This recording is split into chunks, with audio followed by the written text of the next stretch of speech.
Salut à toi, bienvenue sur l'épisode du jour. La solution pour gagner de l'argent en immobilier locatif, c'est d'avoir beaucoup de travaux. En tout cas, c'est ce qu'on nous dit, c'est ce qu'on nous répète. Si tu suis des gens qui t'incitent à investir dans l'immobilier locatif, souvent tu vas entendre qu'il faut gagner de l'argent à l'achat, donc acheter peu cher, et avoir beaucoup de travaux. euh, et du coup de faire financer les travaux par la banque. Donc c'est un fait, hein, il y a pas de, c'est pas un mensonge, c'est la vérité.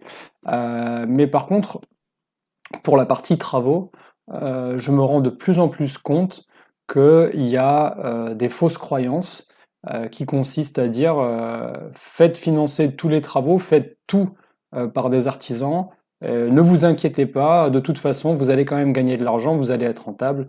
Donc les travaux, même si vous n'êtes pas expert, même si vous y connaissez rien, vous inquiétez pas, ça passe.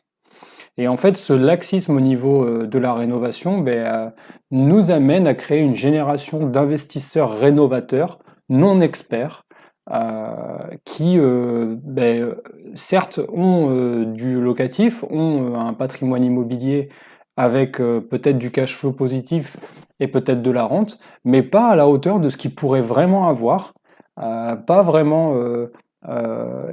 C'est pas, on va dire que c'est pas à la hauteur du mérite en fait du rentier, de l'investisseur immobilier. Donc l'idée c'est un peu de détruire cette façon de faire parce qu'elle a le don de m'exaspérer.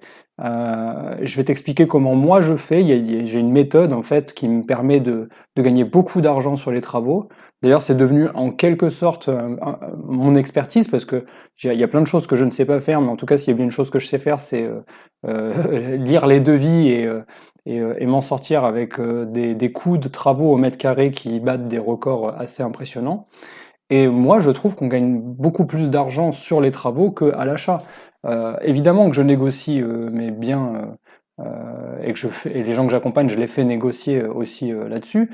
Mais croyez pas que l'affaire, elle est terminée une fois que une fois que vous êtes passé chez le notaire. L'affaire, elle ne fait que commencer. Il y a d'autres moments où vous allez pouvoir gagner de l'argent et notamment sur les travaux. Toujours dans cette intro, je tiens à dire que le fait de euh, faire financer les travaux grâce aux crédits immobiliers qui sont pas si élevés que ça, et donc du coup à l'argent qui est peu cher pour acquérir des biens, mais en fait, cette génération d'investisseurs rénovateurs non experts, elle fait l'affaire des artisans en fait. Donc en fait, ce que vous faites, c'est que vous empruntez de l'argent à pas cher, donc vous vous dites, bah, génial, je vais pouvoir financer les travaux. Et eux, les artisans, ce qu'ils se disent, et ils le savent, hein, ils sont pas fous, les artisans, ce qu'ils se disent, c'est quand ils vous voient arriver avec vos grands sabots d'investisseurs immobiliers, ils se disent, bon, bah nickel, on en a un qui a emprunté 100%, voire 110%, puisque c'est ce qui nous rabâche à chaque fois qu'il nous en parle euh, à la banque. Et donc, du coup, ben, on va pouvoir lui faire un devis salé aux épices des 5 continents.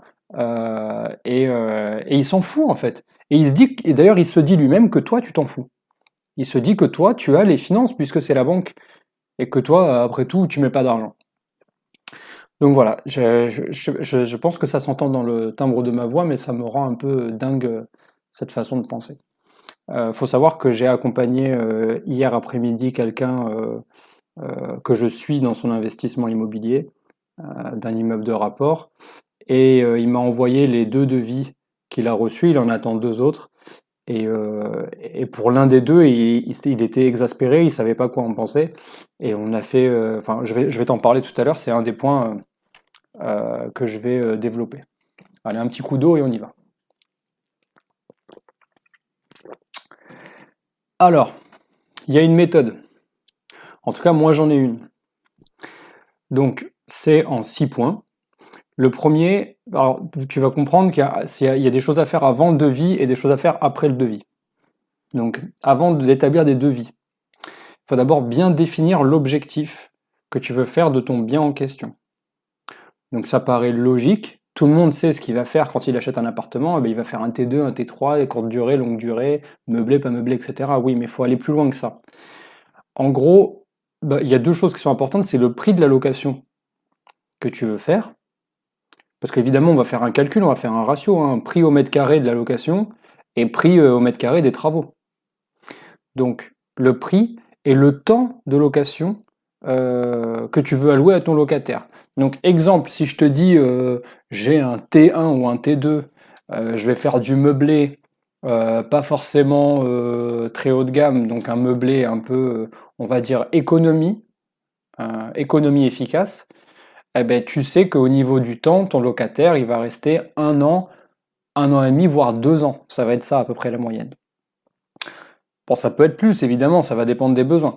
Il faut aussi se demander, est-ce que ça va être une personne seule ou est-ce que ça va être un couple? Est-ce que ça va être un couple avec 1 ou 2 enfants? Voilà, donc toutes ces choses-là, c'est ce qui va te permettre de définir la typologie de locataire et le prix que tu vas mettre en face. Donc il y a une technique qui est très simple quand tu veux garder un locataire longtemps, bah, tu lui mets une prestation de qualité, je vais développer tout à l'heure, et en face tu mets un prix qui est équivalent à ce que tu trouves sur le marché.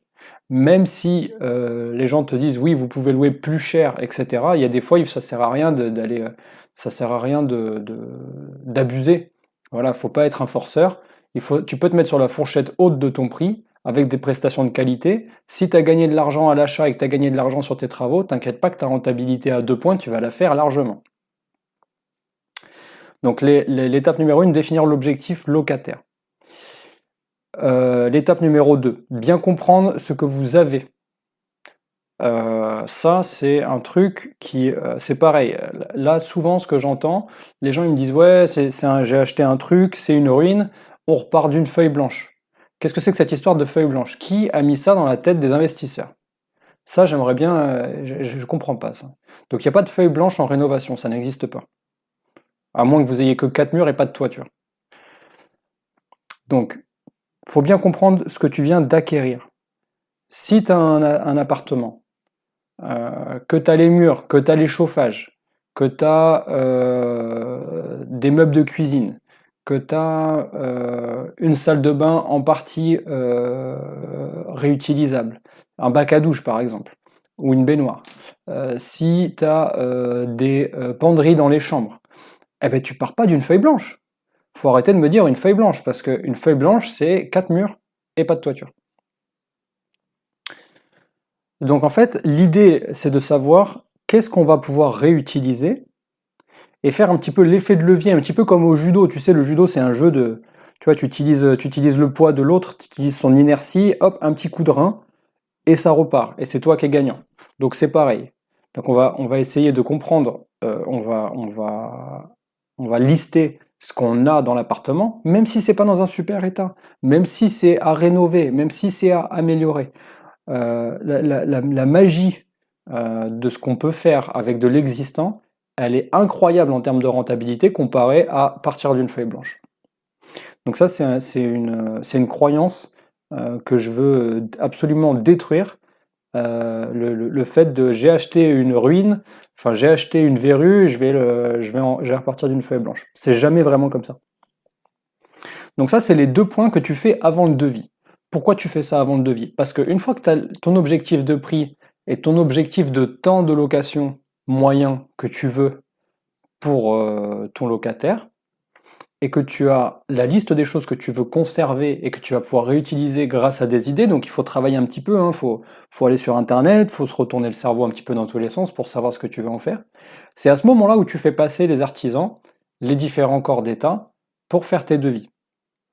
Donc là, une fois que tu as tes devis, donc tu fais passer tes artisans, et tu demandes, voilà, tu listes ce que tu veux et ce que tu ne veux pas. Donc il faut être franc avec les artisans, ça sert à rien de leur faire le coup de l'investisseur chevronné ou quoi que ce soit. Il faut, voilà, faut pas non plus trop te dévoiler, mais il faut leur dire ce que tu veux et ce que tu veux pas. Alors attention les artisans, et ça c'est mon point numéro 3, il faut toujours privilégier un ou des artisans qui travaillent avec des investisseurs locatifs. Donc il n'y a pas de technique particulière, il faut les avoir au téléphone et leur dire est-ce que vous avez déjà bossé avec des investisseurs qui font du locatif. La plupart ils vont te dire oui, parce qu'ils ne veulent pas perdre le marché, mais tu vas très vite t'en rendre compte au vu des différents devis que tu vas avoir. Moi, c'est un truc que je peux voir en un coup d'œil. Je vais te dire si la personne elle a l'habitude ou pas, et si elle te prend pour un jambon ou pas. De toute façon, si elle te prend pour un jambon, c'est très simple. Il y a l'étape numéro 4 qu'on va voir juste après. Je vais t'expliquer comment on fait. Donc, étape numéro 3, dans le choix des artisans, privilégier des artisans qui travaillent avec des investisseurs en locatif. Après, c'est très simple, hein. Pour les guider sur la façon de faire leur devis, avant de les quitter, avant de les laisser travailler sur leur devis, il faut leur donner des mots-clés, hein, de ce que toi tu recherches. Donc ça va être efficacité, durabilité, fonctionnalité, économie, voilà, ça va être des mots comme ça qui vont lui permettre de comprendre, ok, j'ai pas à faire un lapin de 3 semaines, euh, et donc du coup, je vais lui faire un devis peut-être un peu plus détaillé ou peut-être un peu moins salé, parce que je sais que derrière, s'il est investisseur, bah, il n'y a pas qu'un seul chantier, il y en a peut-être d'autres dans la foulée. Et je sais que si ça se passe bien sur le premier chantier, un artisan intelligent, il va se la jouer comme ça, hein. Il va faire en sorte que ça se passe bien sur le premier chantier, enfin d'ailleurs sur tous les chantiers, mais de manière à en avoir de manière régulière. Tu sais, aujourd'hui, je vais te dire un truc, hein, un artisan qui a compris qu'en travaillant avec des investisseurs, au vu des prix des crédits immobiliers, qui sont entre 1 et 2%, allez, je te donne la fourchette large, ils sont à 1,38 là au moment où je te parle, le, le 3 juin 2022. La moyenne, elle est là. Eh ben, ils se disent qu'il vaut mieux avoir, c'est simple, entre 10 et 20 clients récurrents que d'avoir 100 clients qui t'appellent de temps en temps, tu vois. Aujourd'hui, si tu es investisseur locatif et que tu cherches à te construire un patrimoine plus ou moins important, peu importe l'échelle, bah tu sais très bien que tu vas essayer de faire tout le temps appel aux mêmes artisans. Moi, j'en suis à l'étape, au moment où je te parle, là, j'en suis à l'étape où je ne vais plus chercher de nouveaux artisans. Je travaille quasiment tout le temps avec les mêmes. Et le fait de travailler avec eux tout le temps et de leur donner de l'argent de manière récurrente, et ben ça fait que tu passes un petit peu en priorité et que tu as des devis peut-être un petit peu plus cohérents avec ce que tu recherches. Donc le point 3, c'était avoir des artisans qui travaillent avec des investisseurs. Le point 4, c'est mon point préféré, attention, ouvre grand tes oreilles, ça s'appelle le rayage de ligne. Et alors là, attention, je suis devenu un expert en rayage de ligne, donc c'est devenu ma spécialité. Le rayage de ligne, ça consiste à quoi? Ça, c'est le moment où tu reçois tes devis, où tu fais ta comparaison, et ça sert à rien de analyser des devis tant que tu les as pas tous reçus. Donc évidemment, quand tu fais passer des artisans, tu les mets en concurrence, ça coule de source. Donc minimum 3 ou 4 entreprises, de manière à lisser une moyenne des prix et à tirer les prix vers le bas. Après, attention, je suis pas en train de dire qu'il faut l'assassiner l'artisan non plus, hein. Je suis pas, si t'es artisan et que t'écoutes ce podcast, faut pas que tu crois que je suis en train de vous tirer dessus. C'est pas du tout le cas. Je sais très bien que c'est un métier qui peut être difficile, mais par contre, je suis persuadé qu'en travaillant en bonne intelligence, un artisan, il va préférer avoir de la régularité que d'avoir des devis salés en one shot. Donc, le rayage de ligne, ça consiste à quoi? Je reviens à mon point numéro 4. Le rayage de ligne, ça consiste à, une fois que tu as tous tes devis, tu les sors ou tu te mets sur l'ordi, peu importe, tu m'étales tout ça sur la table et là tu regardes ce que tu veux garder et ce que tu veux pas garder du devis. Souvent ils vont te mettre des trucs comme détapissage ou je sais pas moi, enlever du carrelage, retirer les radiateurs, enfin tous les travaux en fait où ça ne nécessite pas de compétences. Moi j'ai une devise, c'est zéro compétence, 0 euros. Voilà. Ça demande pas de compétences, donc du coup ça demande pas d'argent. Pourquoi ça serait à un artisan qu'on veut payer parce qu'il a des compétences particulières, des choses que je ne sais pas faire, pour faire des choses que n'importe quel badaud sans aucun QI est capable de faire? Ben non, il n'y a pas de raison. Donc du coup on arrête de se faire des galipettes, ça n'a aucun sens.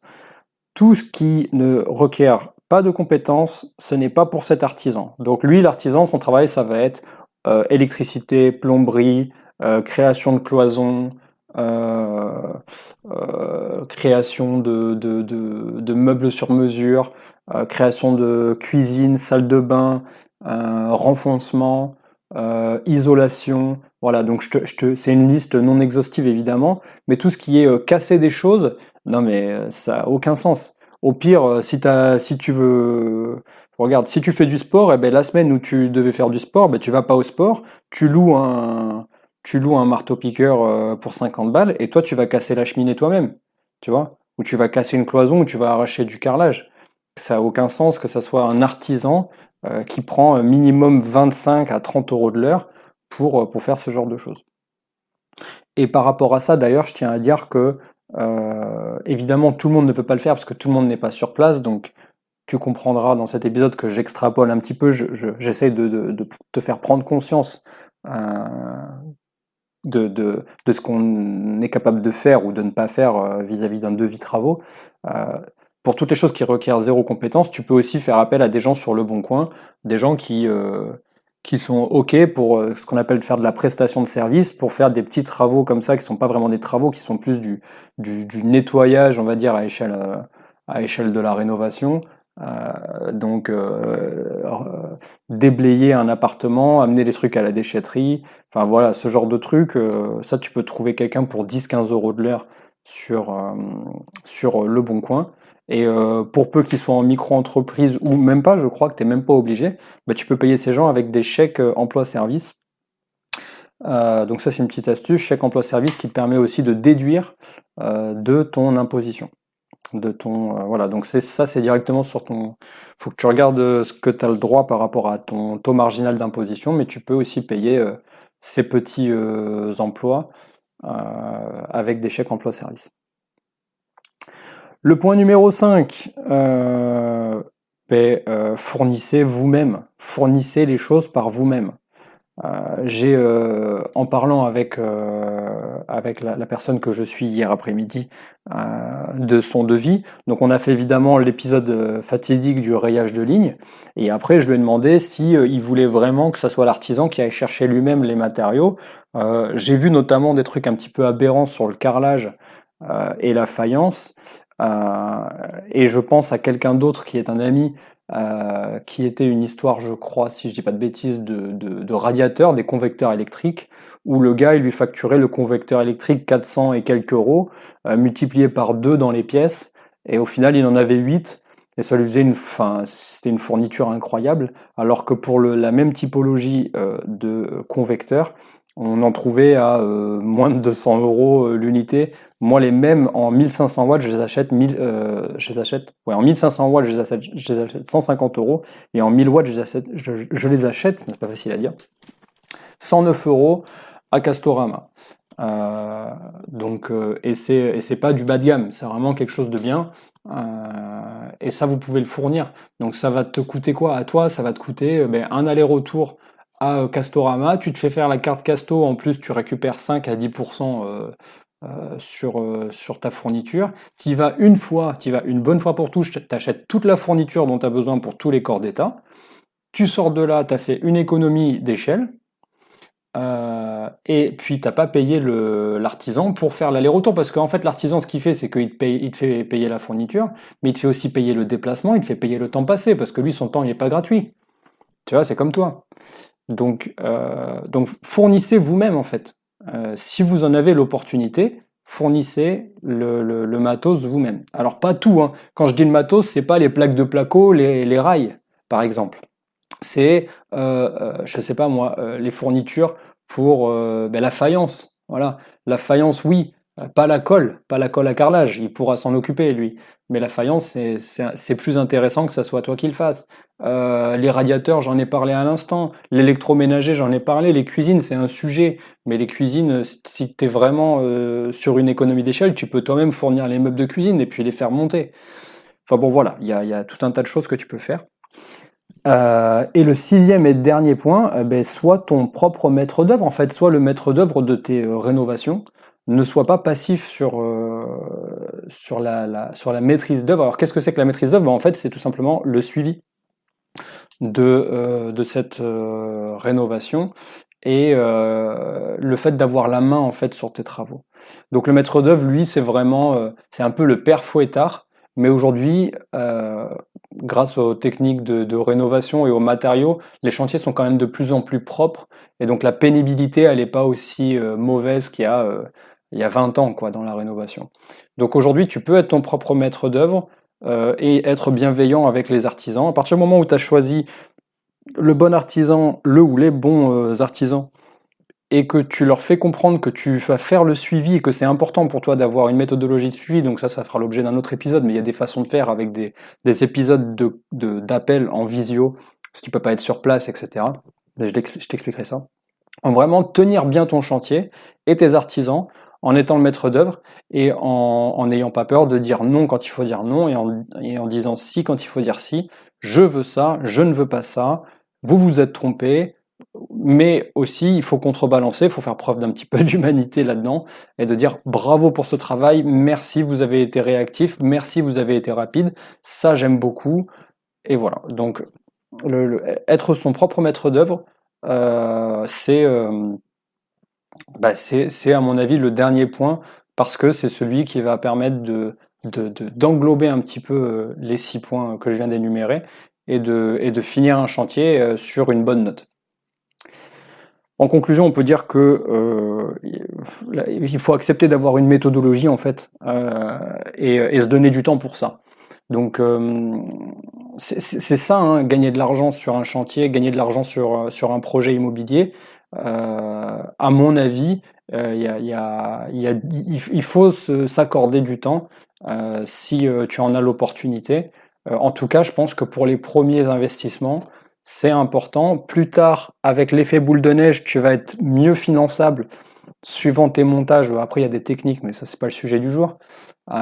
Tu vas pouvoir plus déléguer. Et surtout, c'est plus simple de faire moins d'erreurs quand tu es mieux financé et quand tu as l'expérience. Parce qu'on te la fait pas 2 fois, quoi. On t'arnaque pas trop sur les devis. Donc, moi, je pense que c'est important de mettre en place une méthode. Là, tu as les 6 points, donc tu n'as qu'à te remettre le podcast depuis le début si tu veux te les noter.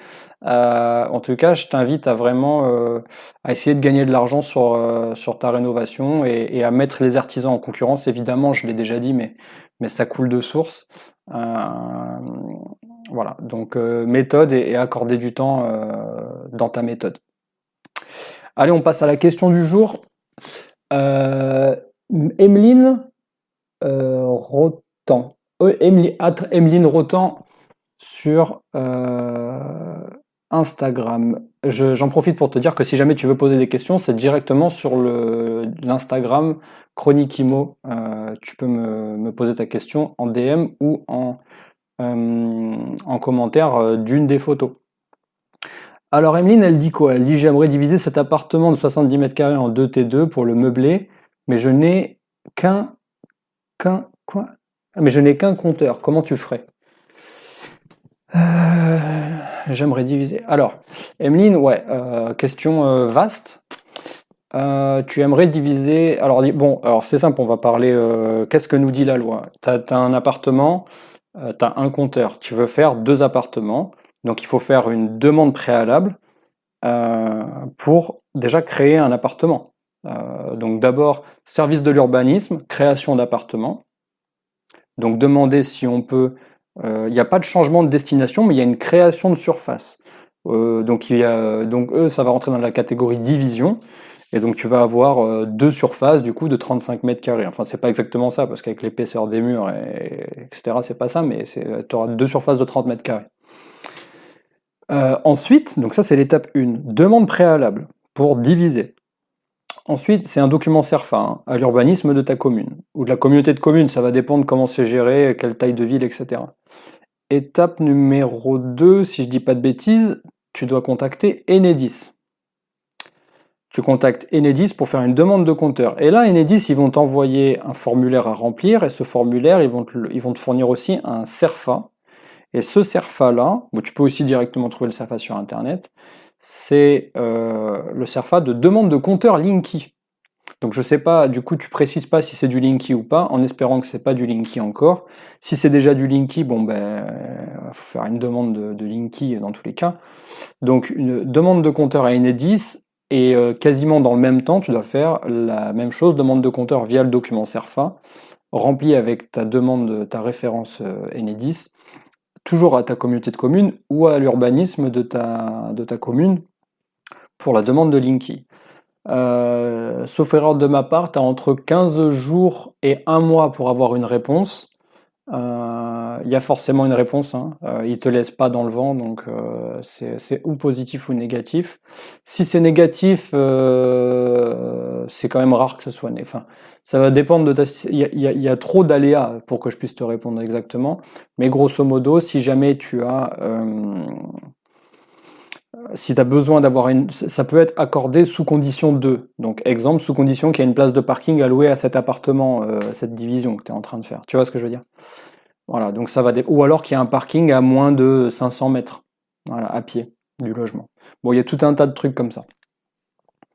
Donc grosso modo, je dirais étape 1, demande préalable pour la division. Étape 2, demande de compteur Linky à Enedis / mairie, à l'urbanisme de ta mairie. Voilà, dis-moi si ça a pu t'aider, et si c'est le cas, n'hésite pas à mettre 5 étoiles sur ce podcast. Reco du jour. La reco du jour, c'est une reco un peu large, mais juste j'avais envie d'en parler parce que ça m'a fait penser à ça, ce sujet. C'est tous les épisodes de La Maison France 5. Je sais pas si c'est quelque chose que tu connais. La Maison France 5, alors ça n'existe plus sur France 5, mais tu peux trouver tous les épisodes, ils sont dispo sur Internet. Mais moi, passé un temps, j'étais un fervent fidèle de cette émission. Et notamment la chronique avec les architectes d'intérieur. Donc je sais il y avait deux nanas, deux architectes d'intérieur qui passaient chez les gens. Et il y avait aussi un mec, et j'ai beaucoup aimé les interventions du mec en question, et il s'appelle Stéphane Millet. Donc il a dû se faire une petite réputation grâce à cette émission, même peut-être avant, hein, je ne sais pas, je le connais pas. Mais j'ai adoré les moments où Stéphane Millet passait dans l'émission de la Maison France 5. Et pourquoi je te parle de cette reco aujourd'hui? Parce que c'est un rapport direct avec le sujet du jour. Et je pense que tu peux t'inspirer de tout ça. Donc c'est en replay sur Internet. L'avantage, c'est que tu peux te le mettre sur ton iPad, sur ton iPod, sur ton téléphone, sur la télé pendant que tu cuisines, ce que tu veux. Et tu peux voir comment trouver des petites astuces pour optimiser de l'espace. Donc ça va beaucoup t'aider si jamais tu rénoves des espaces un peu soit enfin, petit ou un peu biscornu, etc. Il y a toujours des trucs. Moi, je me suis beaucoup inspiré et j'adore son travail. Stéphane Millet, La Maison France 5, c'est ma reco du jour. Je te dis à bientôt dans un prochain épisode. Salut!